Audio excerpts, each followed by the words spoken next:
66, 67, and 68, So this is based on, we discussed the two aspects of sense control. One is called as Shama, the other is called as Dhamma. So we have to first ask about ourselves and get an honest assessment. How good is my ability to discern between that which is good for me in the long term, which is that which is good only in the short term. So from a life perspective, that Shreya and Preya, that which is long term is at least from a worldly wisdom, we should choose that. Am I able to discern habits that help me in my life and consciously work towards strengthening them? So this is the skills that all of us should have. But more importantly, we should try to also see where we need to practice Shama and where we need to practice Dhamma. So Shama is that controlling ability to control the mind from getting caught up with the objects, with the senses. So as we hear a sound or as we come to, smell something, we should be able to restrain the mind. That is the first thing from going into the senses. And the deeper practice, and not the deeper, the basic practice, if we cannot do that, is at least to learn to control the senses, like the things we see, the things we hear, like these days, like phone and whatever we watch and all that. We have a very clear discernment in them. So this other. So do you recognize in your own life certain situations where you can see these two processes at work? So we have to see where is what, in where do I need Shama? And if I cannot have that Shama, meaning the mind control, at least let me exercise the sense control. External senses I should try to control. Okay. All right. We will now. Okay, so now we are doing the Bhagavad Gita, the second chapter, and here the teachings is about the Lord has already given us the teachings, the highest teaching of wisdom of self, the wisdom of reality, and that he mentioned that reality, that self is never killed, never affected by anything that happens in the world. So it is untouched, pure self. Then he talked about Karma Yoga. The essence of Karma Yoga was given. Now, in order for us to go ahead with this, this is also part of what we call as Raja Yoga, restraining our senses, our mind, and all that. How do we go about doing Karma Yoga? How do we go about doing Bhakti Yoga, Dhyana Yoga, or whatever is our sadhana? If we don't have sense control, so in our earlier life stages in Indian system, there were four ashramas: the brahmacharya, grihastha, vanaprastha, and sannyasa ashrama. So everybody, it was mandatory to go through brahmacharya ashrama. So main teaching is brahmacharya is what?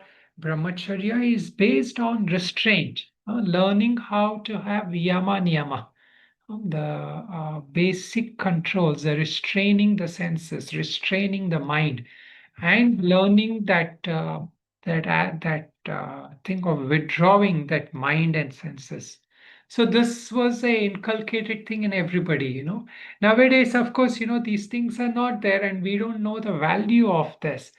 So we try to control our attention, control our mind, but yet, we are not encouraged by the society, or we are not consciously told the virtue of practicing all this. So the restraint, if it is there in the brahmacharya ashram, then when one goes into whichever other ashram, grihastha ashram, vanaprastha, or sannyasa ashram, they have the necessary skills, they have the necessary capability to know what they have to do, how to follow the dharma, or how to seek that nivritti marga.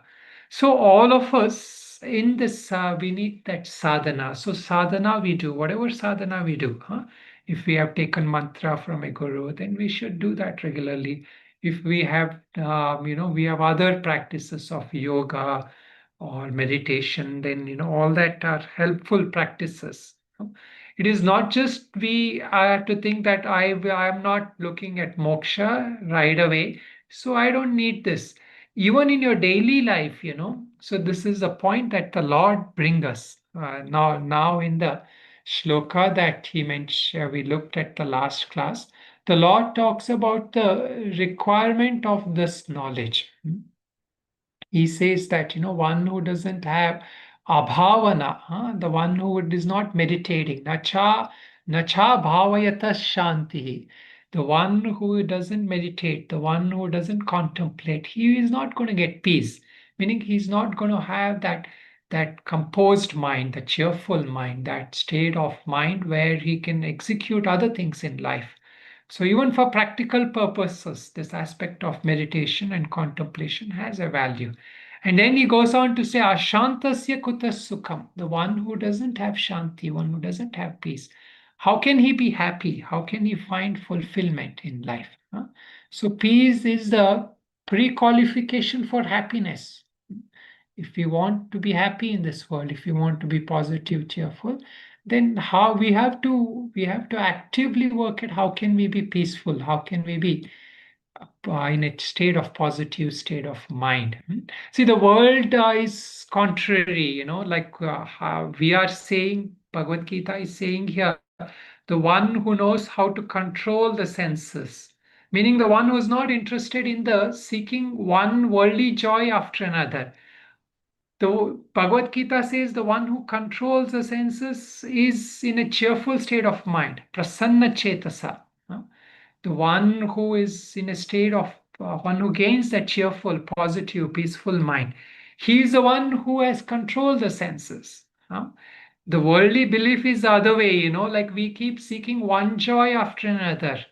And those things we think will give us happiness, will keep us joy. So we are constantly seeking, but we don't see that one after other we are seeking is the fact that we are not content with that.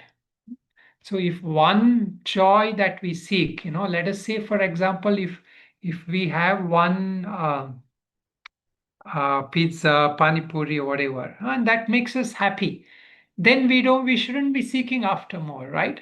But that is not the case. Then next day again we want, next whenever again few minutes later we want. That is the nature of worldly joy, and that is why he's saying, ashantasya kutas sukham. If you have not reached that inner state of peace, if you have not full that inner happiness, that state of content mind within, then you will not find happiness anywhere. Hmm? Wherever you go, you will not find this happiness. So, how do you get that shanti? Bhavanaha. So, nacha bhavayata shanti. The one who is able to meditate, huh? The one who is able to contemplate on the deeper reality has taught here is the one who will find happiness and joy. So, here the process was given. If you instead don't meditate on the inner self, if you don't try to rest in that inner stillness, the inner contentment, then what happens? We will keep thinking and seeking outer joy. Dhyayato vishayan pumsa, the first step. You think about the objects of the world. And objects of the world, when you think about it, you get mentally attached to that. Dhyayato vishayan punja sangasteshu pajayate. Sangat sanjayate kamaha. Then you come what? Then you get desires. So after desires, what will happen? You will start feeling either greedy, or what is the next step after desire in our chart? What does desires lead to in the chart? Krodha, Krodha, anger. anger.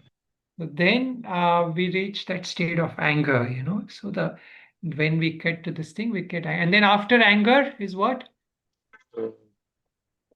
So nobody has looked at the chart, Everyone needs to look at the chart. Buddhinasha. What Delusion. did Karthik already say? Delusion. Delusion. Huh? So when there is anger, when that thing is, you become angry, what happens? You get deluded. So here is delusion, meaning it is not delusion of that self. You get deluded in what is the right thing to do in your worldly life only. Huh? That is what is right. When you are angry, even your close loved ones, your friends, your parents, your children, or whatever, you get you say things to them very sharp, or you do things which affects that relationship. So that is the delusion state. Then from delusion what comes? Confusion. No, what is the Forgetfulness. huh? Forgetfulness. Forgetfulness. Yeah. From delusion comes forgetfulness. So this is the chart, Krodha bhavati sammoha. Sammohat smriti vibhramaha. We forget our resolutions. We forget the viveka, the wisdom, all that we have studied, in that state of anger, in that state of delusion, we forget it. Then we go back to seeking sense happiness. We go back to our addictive patterns. We go back to our instinctive life. Then there is no kind of memory of what we have studied. And from that forgetfulness, what happens? What happens next? Loss of wisdom. Loss of wisdom. Buddhi nashaha. So this is the most detrimental. So this is what we have to avoid. So actually the point is the Lord wants to tell us how not to lose our wisdom. Hmm? In order to teach us how not to lose the wisdom, he is giving all these steps. So where is the starting point for this? Like sometimes we say, right, like some person has done some nasty things. So if you go to some, even like these days, like psychology and all that, they don't start there. They will not. I mean, like, of course, from a worldly perspective, we say this person has done this. He doesn't do has not done correct behavior and all that. But a more scientific person also will say, okay, where did this start? What happened to him in his life? So here we are not just looking from that one life perspective. For us, why are we acting like this? Why are we behaving in this kind of a limited mortal, like a little helpless human way? Why not? Why are we not acting from that true soul nature, that Paramatma Tattva, that which is here, which is in us? Why are we not living up to that? So that is the loss of wisdom, buddhi nashaha. So a person who has lost that wisdom, wisdom is also viveka. We can say viveka is that discernment, what is right, what is wrong, what is reality, what is the lower reality. One who has lost that buddhi nasha, pranashyati, that person is not much hope is there, at least in that immediate future. That person has lost that hope. So this is where the Bhagavad Gita is telling us how do you deal with this? How do you work with your life even when you have sorrow? How do you deal with the sorrow? Huh? Our way of dealing with sorrow is that we many times seek some kind of a immediate worldly joy, worldly comfort. So this is how, like most people at the most, they will, when they're upset, they will have some food, or they will, watch some movie or something to distract, right? Because we don't want to really penetrate into what is causing that sorrow. So we seek something or at the most we will talk to some friend. So of course, it's nothing wrong, but that nobody will, unless that person is that spiritual master or somebody, they will not ask you to how to really resolve the root of that sorrow. So that short-term thing, that distraction or the short-term solutions which we seek is not the Gita's way of resolution, is not the scriptural way of resolution. Even sometimes, like we think that when we come on the spiritual path, and especially like sometimes people who I tell them study Gita and all that, so they come and tell Swamiji, I started studying Gita, but still this problem is happening in my life or this thing. So because nowadays we think spirituality is just about, like you do a mantra, you do thing, and your problem is solved, huh? Like if you don't have a job, you get a job. If you don't have some house, you come into spiritual thing, you say some mantras and you get a house. So that is not the real solution there. That is a temporary thing, because that is like, even if you're given that, the next time again that craving is there. That sense of inner fulfillment you have not found. So Gita is teaching us the higher way. It is telling to that go to the root of problems. And by having the prasanna chetasa, that state of inner composure, that state of inner calmness, we insulate ourselves from life's problems. So this is an important step, like we are not looking immediately to solve every little problem in our life, because the problems have come from our prarabdha, from our previous karmic thing. What we are looking at is that when the problem comes, we still have that wisdom intact. We have not lost our viveka. We are not looking for a little distraction from that situation, huh? We are able to remain in that inner state, knowing that internally within me I have that peace, huh? Nothing is ever lost. Nothing, even whatever thing, worst situation in my life. I keep telling this story many times, right? Like one of my acharyas, in the mountains. After many years, somebody gave him said, you are not. He was used to teach in a small kutir, hut kind of thing. And somebody gave him a lot of money, and they told him that. I mean, he generally didn't accept, but he thought, okay, maybe in order to teach people, it's fine. And he took the money and he built a kutir. And of course, here usually Mahatmas also cannot afford kutirs in big places, so they buy near Ganga, and they also are attached to Ganga, so they buy there. So he got one land there and he built a kutir, and it took a lot of efforts, and finally it was built. And he started teaching there people. So a couple of years he was there, he started teaching. Then after some time, in here in the mountains region, there's usually the cloud burst. So one day the cloud burst came, and overnight the water rose. And with just a one or two scripture in his hand, overnight they escaped. And next morning the whole place is devastated, everything is gone. So when we went and met him, so we thought, he's done so much effort to build all this. So like we said, Swamiji, what happened? How such a nasty thing has happened? Ma has been so bad to us. So this is how, most people say, right? Like Ganga is like, has done this damage to your kutir and all that. So he was like, she gave, it was Divine Mother's grace, I got it. And Divine Mother said, it is enough, you go back to your old place. And so so what, I'll teach from here. So whatever had happened, it externally, one day he had a nice place, the other day he was back to his old place. So he had nothing internally was, had changed for him. Externally it had changed, but internally nothing had changed. So that is the viveka, that knowledge, when the wisdom is intact. That this is what the Lord is saying. A tranquil mind, a composed mind makes it possible to gain knowledge and to hold on to knowledge. So most people will get knowledge. Many people, like, these days, the Gita and everything is everywhere, right? But how many people are able to hold on to that knowledge? So this is where the Lord is saying. So you need a calm mind, a composed mind, an internally settled mind, a mind which is turned inward. That mind can hold on to knowledge. And how do you get such a mind? That mind has to be free from ragadvesha, meaning attachment to objects, people, or aversion. It has to be free from these.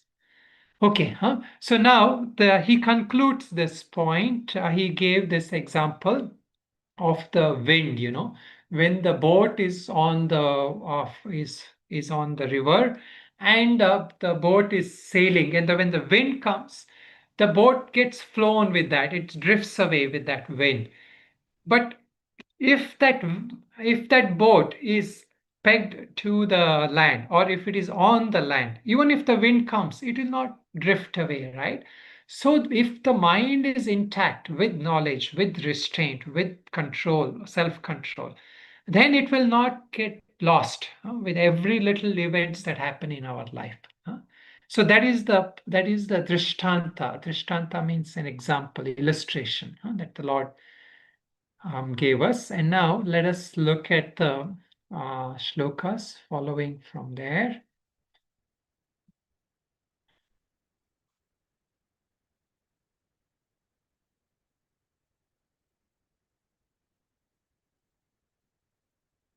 So we can just start from this only, 67. So let us chant the shlokas starting from shloka 67. Indriyanam hi charatam इन्द्रियाणां हि इन्द्रियाणां हि चरताः चरतां यन्मनो no विधीयते यन्मनोनुविधीयते विधीयते तदस्य हरति प्रज्ञा तदस्य तदस्य हरति हरति प्रज्ञाम् वायुर्नावमिवाम्भसि वायुर्नावमिवाम्भसि वायुर्नावमिवाम्भसि तस्मादस्य महाबाहो तस्मात् तस्मादस्य तस्य महाबाहो महाबाहो निगृहीतानि सर्वशः निगृहीतानि गृहीतानि सर्वशः सर्वशः इन्द्रियाणीन्द्रियार्थेभ्यः इन्द्रियाणीन्द्रियार्थेभ्यः इन्द्रियाणीन्द्रियार्थेभ्यः तस्य प्रज्ञा प्रतिष्ठिता तस्य तस्य प्रज्ञा प्रज्ञा प्रतिष्ठा प्रतिष्ठा या निशा सर्वभूतानां या या निशा निशा सर्वभूतानां सर्वभूतानां तस्यां जागर्ति संयमी तस्यां तस्यां जागर्ति संयमी संयमी यस्यां जागृति भूतानि यस्यां यस्यां जागृति भूतानि भूतानि सा निशा पश्यतो मुनेः सा सा निशा निशा पश्यतो पश्यति मुनेः मुनेः आपूर्यमाणमचलप्रतिष्ठम् आपूर्यमाणमचलप्रतिष्ठम् आपूर्यमाणमचलप्रतिष्ठम् समुद्रमापः प्रविशन्ति यद्वत् समुद्रमापप्रविशन्ति यद्वत् तद्वत्कामायं प्रविशन्ति सर्वे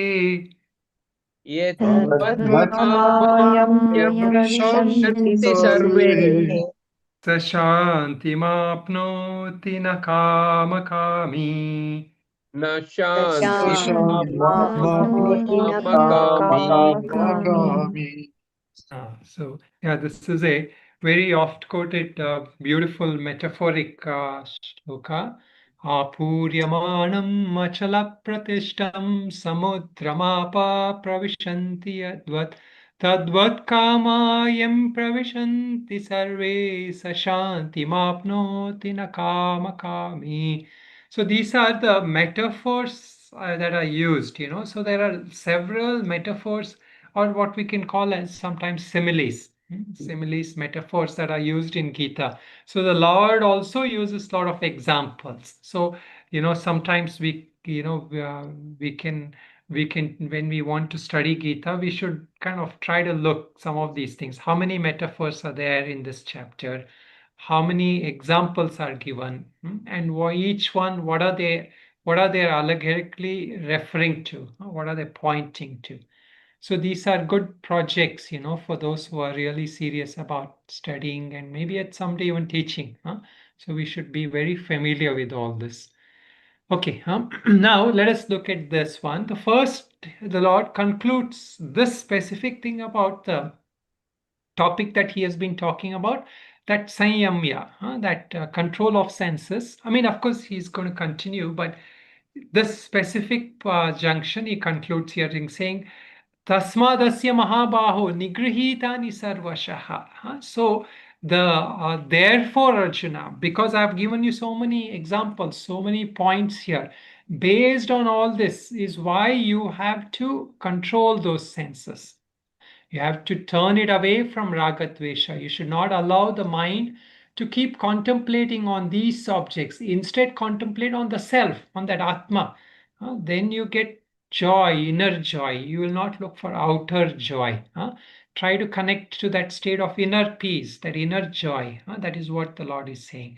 And Indriyan Indriyartebhya, the one who has controlled the senses like that, one who has restrained the senses from the sense objects. Meaning, like when I restrain my mouth from what I don't want to eat, when I restrain my ears from what I don't want to hear, when I am able to control my eyes from what I don't want to see, that person who has gained that kind of nigrihita, that person who has gained such a kind of restraint. So this restraint, when you control the senses, when you don't allow the mind to go into that senses, is that shama or dama? I think by now we should be clear.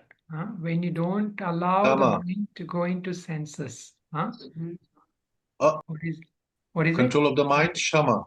Shama. So the not allowing, and of course it is also implied you don't allow the senses also to go to that objects. So here the senses not going to the objects is mentioned, but the control of the mind or the senses also implied. So for such a person, what happens? The mind is not shaken like that, like the boat on the water. That mind is still. Then what happens? That person wisdom gets established. That person's wisdom is not shaken. Tasya prajna pratishtita. He keeps repeating this, many times. We should also look wherever he's saying tasya, that person. Whom is he referring to when he says that person? That person whose knowledge is established. Which person is this? Stitaprajna. Stitaprajna. Stitaprajna. The topic of discussion here is Stitaprajna. Now the same topic is going on. So the Stitaprajna, the one who is Stitaprajna, and those of us who are wanting to become Stitaprajna, the one who or those of us who want to have our knowledge established, stable knowledge, stable wisdom, that jnana nishtha we say. So this is also comes in a lot of Upanishads. There's when you approach a teacher, what is the quality of a teacher? He should be shrotriya brahmanishta, they say. Shrotriya means he should know about the scriptures, he should be well versed in the scriptures, and he should be also abiding in that knowledge. So this is where like shastra's way is that we just hear of somebody who's realized, who is doing miracles, or who has done lot of years of some sadhana somewhere. He may not know scriptures. So we ideally, we want somebody who's not just established in some siddhi. We want the person to know that wisdom, and we all have. This is what we are aspiring. That knowledge, and most important, of course, is that that person should have realized that truth. Tasya prajna pratishtita, and this is the goal for all of us, to realize that. Now he gives one more example, one more metaphor, like a simile here. In this, he's allegorically pointing to something. Yanisha sarva bhutanam tasyam jagarti sanyami. That which is night for all beings is that day for that sita prajna, or the realized person, or the one who is self-controlled. So what is he meaning by this? We will come to that. And the second portion of that is yasyam jagharti bhutani sanisha pashyato munehe.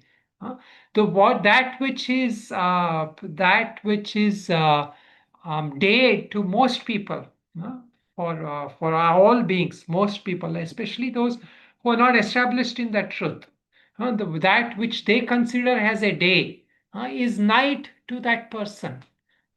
Or that which they consider as wakefulness is night to that. And so this shloka has a lot of other points related also, Shankaracharya's.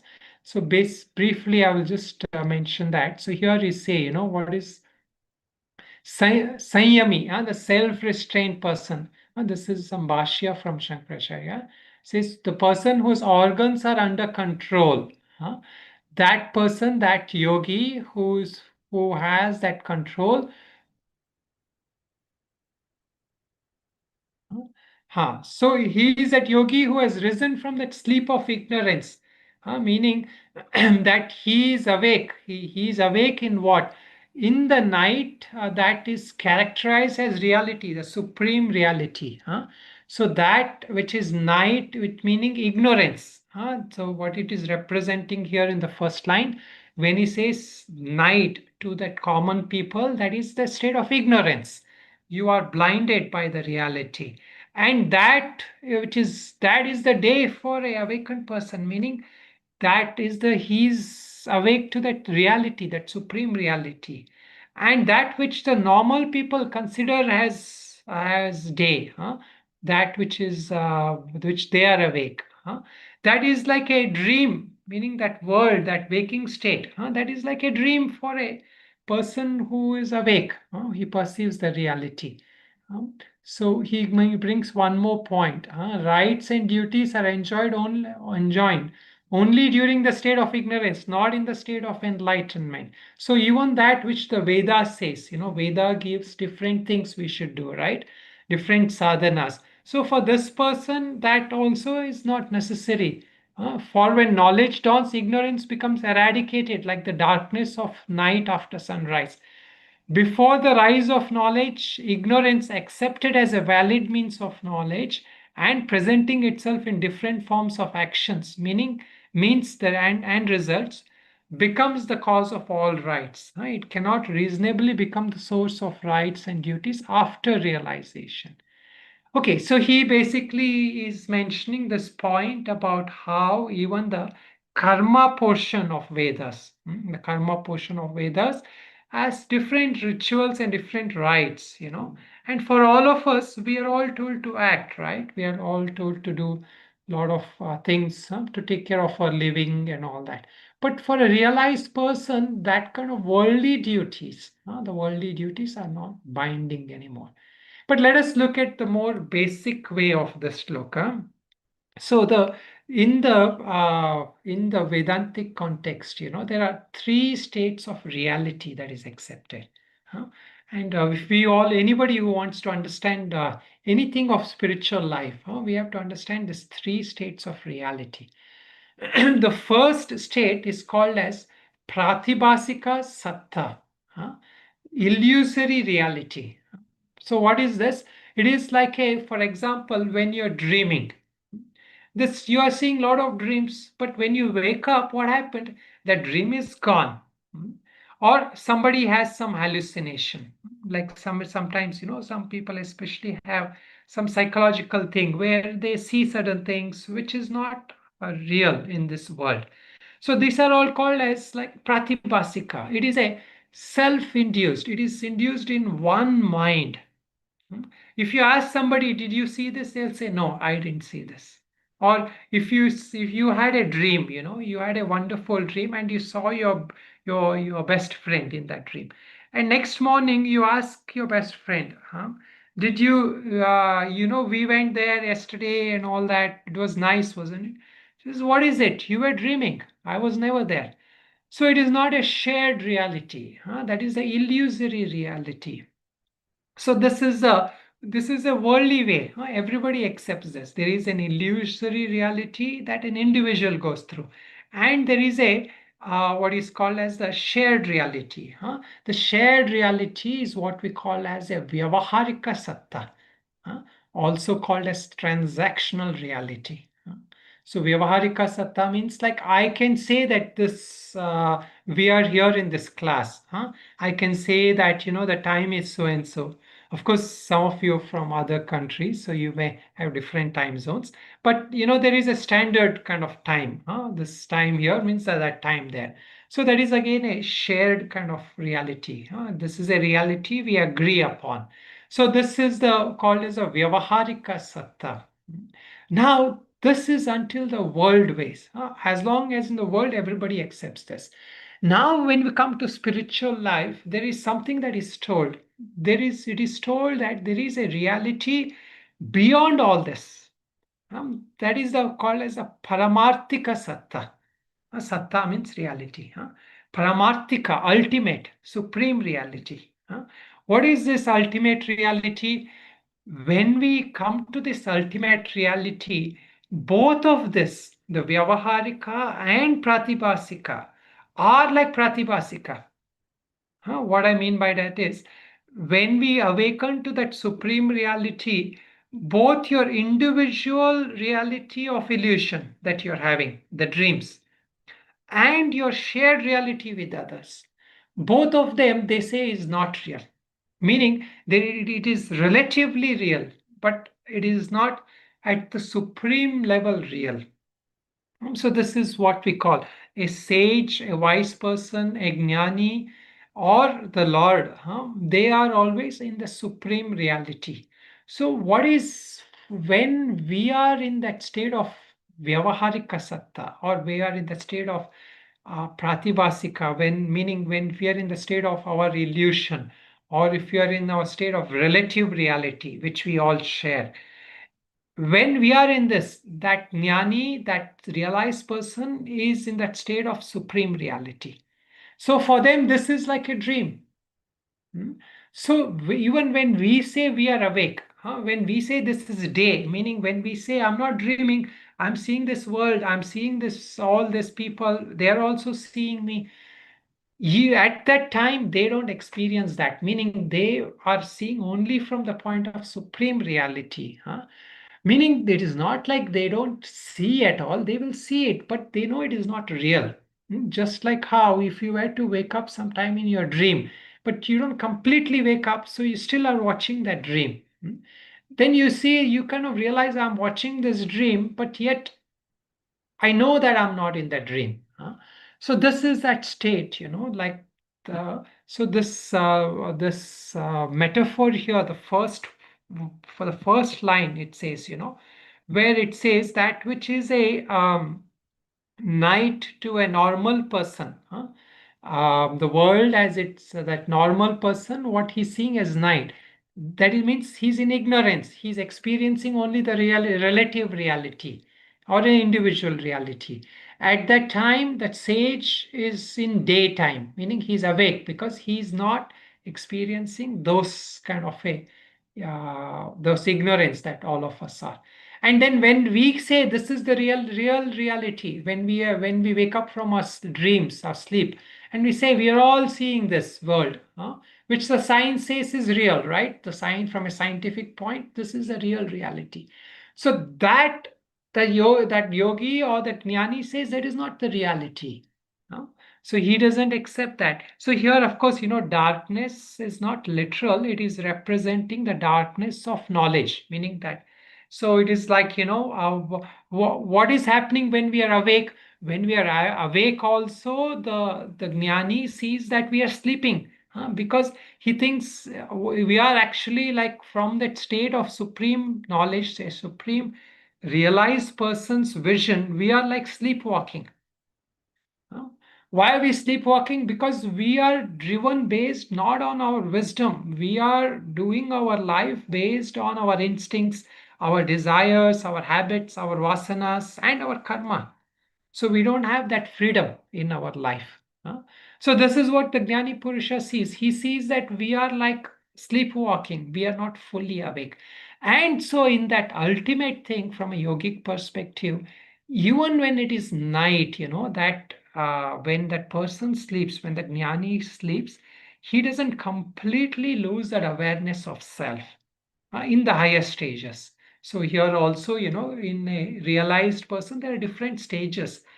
As one gets to the higher stage, sometimes mentioned in Yoga Vasistha as 7 steps, as one gets closer to that 7th step, even when they are asleep, they don't lose that connection with that reality. For most of us, when we sleep, we are like almost completely gone, right?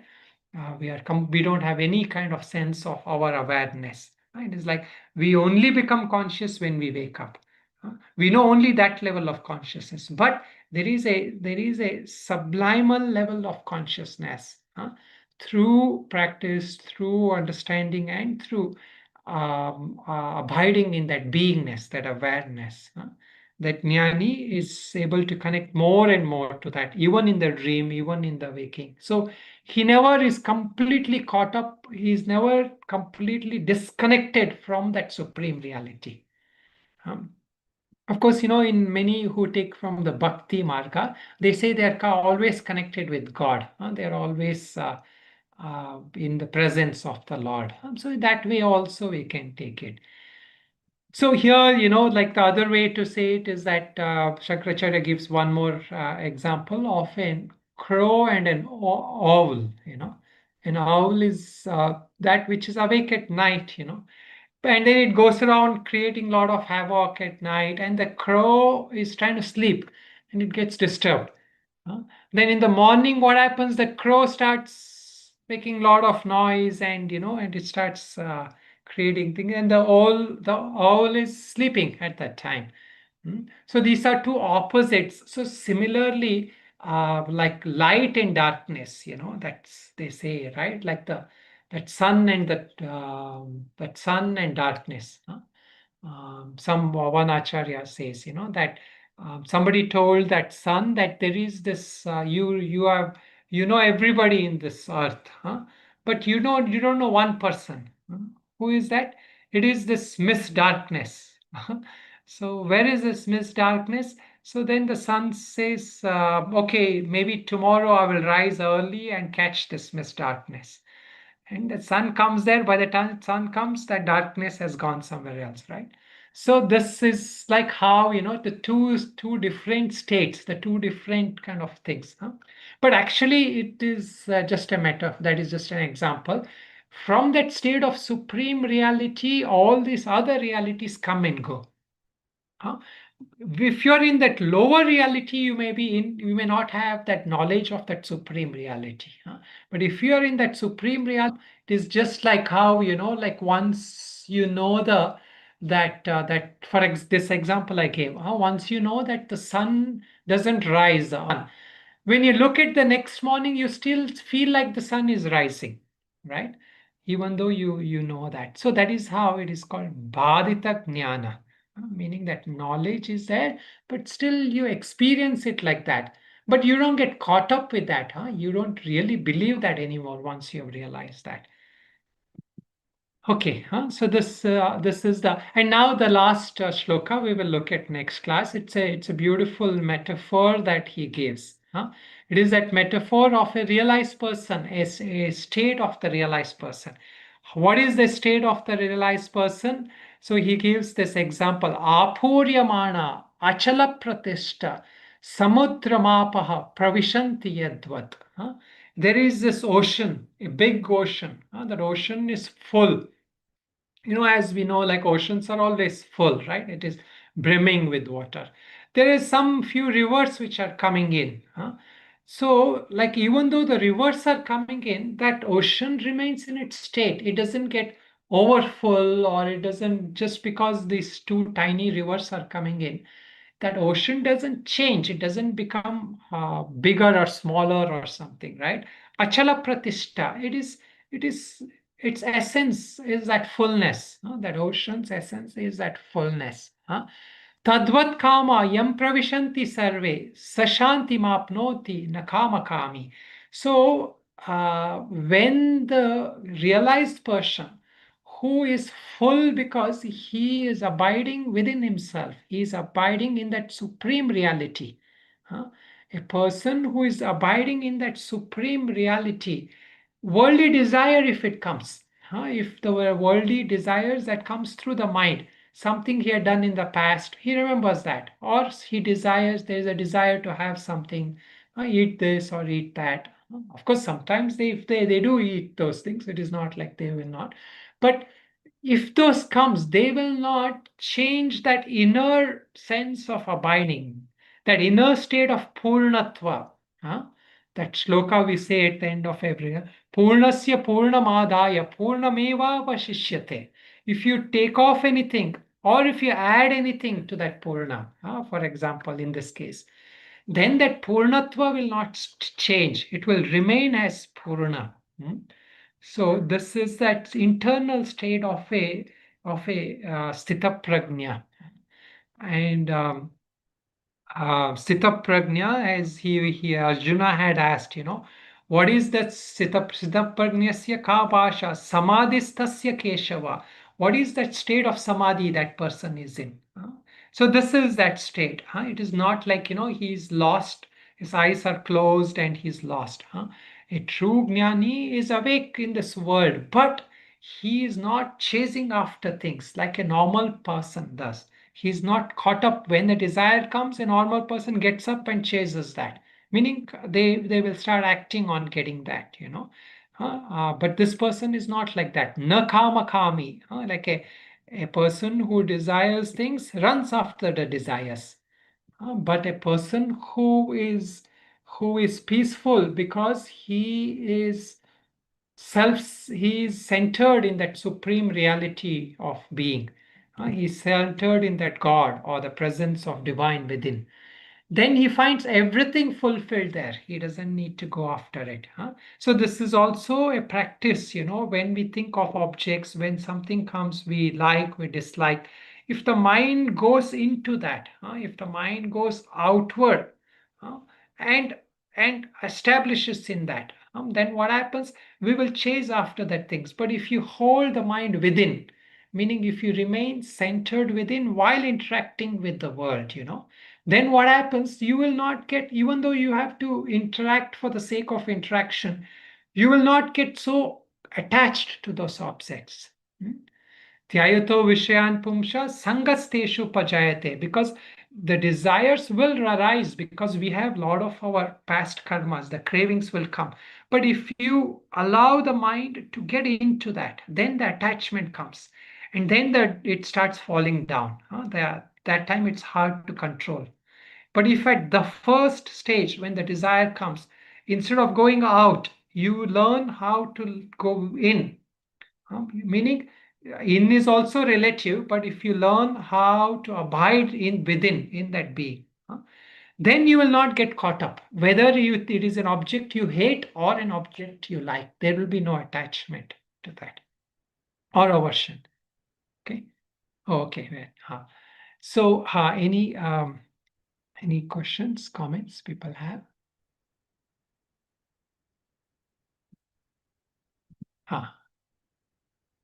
Who is it?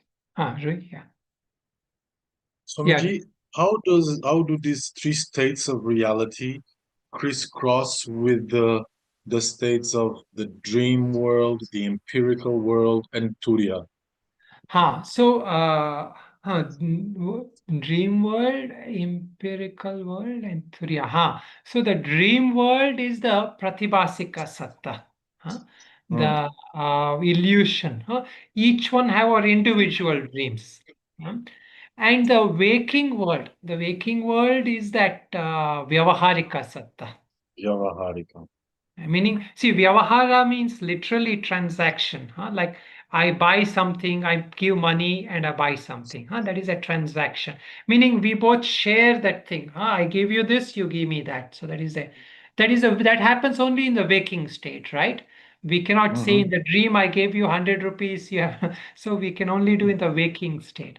So then comes the next state of reality from that, which is what, see, it doesn't coincide with the three states. Like when we say three states of our life, we talk about deep sleep. So here, actually, in one way, we can say that deep sleep does connect to Turiya. We do go to Turiya in that deep sleep, but it is an ignorant person going to Turiya. meaning he doesn't have awareness of that. He's lost in that.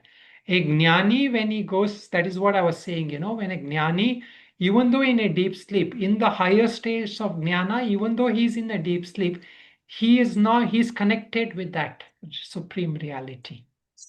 So Turiya is actually that state which abides in all the states. This will come in when we study Mandukya, we will go into that. But when we say Turiya, Turiya is called the fourth stage. Actually, when we say it's called the fourth. So the three states are this, say, what did we say? Dream, Dream, empirical or physical empirical, world, waking, and deep sleep. These are the three deep states. sleep. Deep sleep. These are what Vedanta accepts as the three states. Now, when we talk about Turiya, it is called as the fourth state. Now, it is set forth not because it is a completely different state, like how dream and waking are completely opposite. If you are waking, you can't be in dream. So these are opposite. But Turiya is not like that. When we say the fourth, it abides in all the three states. That Turiya is there, has the basis of all the three states. So for a jnani, what happens? He doesn't see the three states. He sees first the Turiya. And then from the point of Turiya, he experiences the three states. But for us, what we are trying to do is we are in one of these states, especially waking. And then we are trying to discover this Turiya, which is at the background.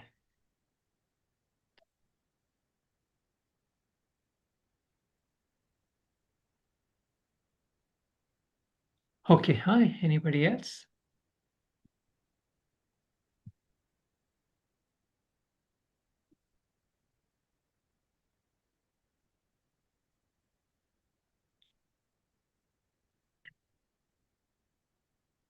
Anyone? You can ask if you have.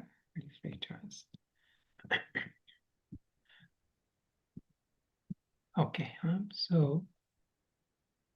Okay, so we have just a few more shlokas in this chapter, which hopefully in one class we will do, and then we will try to summarize the second chapter in another class.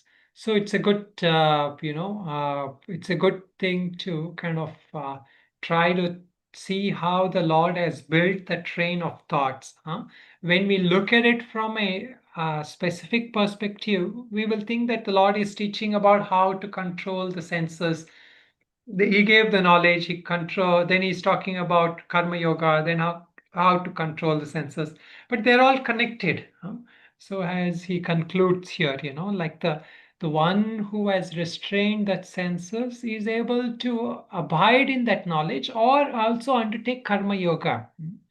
See the we discussed, what is the essence of karma yoga is nishkama bhava. So if you have not controlled your desires, then you'll not be able to do even karma yoga properly. Because we'll keep seeking results. All our actions will only be motivated by results. This is a common question people will ask, how can I act without motivation of results?